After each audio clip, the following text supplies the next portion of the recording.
در ناحیه وسط جشن عید نوروز با کشوده شدن یک قطار انشاءات‌های اهمیت ijtimoidошта огоз گردید. در این روز در شهرک اولبوک مرکز نوی تشخیصی طبابتی مورد استفاده قرار داده شد. بنای مرکز از 4 آشیانه عبارت بوده دارای 34 حجره کاری میباشد. این مرکز با تجهیزات‌های معاصر طبی دیگر متخصصان را جلب نموده به نیازمندان خدمت طبی میرساند.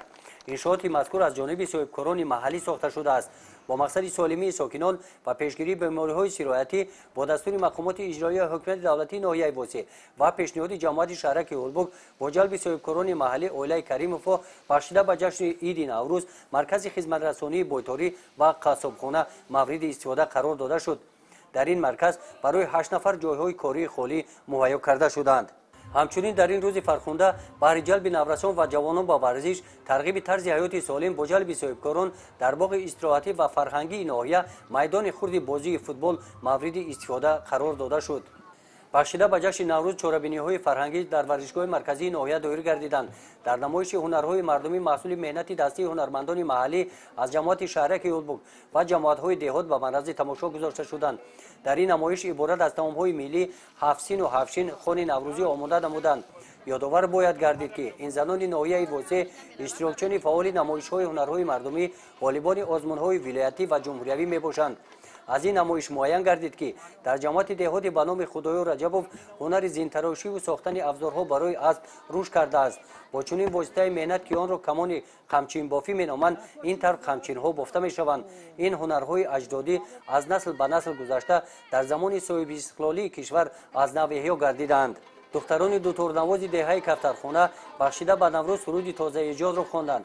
عبدالدادوف از جماعت دهاتی به نام عبدی عوضف سازهای ملی این اسباب‌های موسیقی را بخشیده به نوروز ساخته است. در قطار جماعت‌های دهات کارمندان تشکیلات مؤسسه‌های ناحیه دست و وسای ادانه را که از هنرهای مردمی عبارت بودند به نمایش گذاشتند.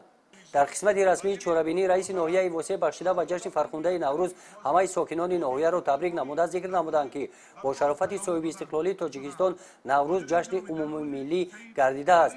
خرد و کلان با مهر و محبت زیاد امروز نوروز را تجلیل می نمایند. سپس نماینده حکومت جمهوری تاجیکستان وزیر مالیه جمهوری تاجیکستان ساکنان ناحیه وسیع را بخشیده به جشن نوروز تبریک نموده ذکر نمودند که از جانب جامعه جهان اعتراف گردیدن میراث تاریخی و فرهنگی ما در عین زمان اعتراف تاجیکان همچون ملت تمدنساز و فرهنگی می باشد.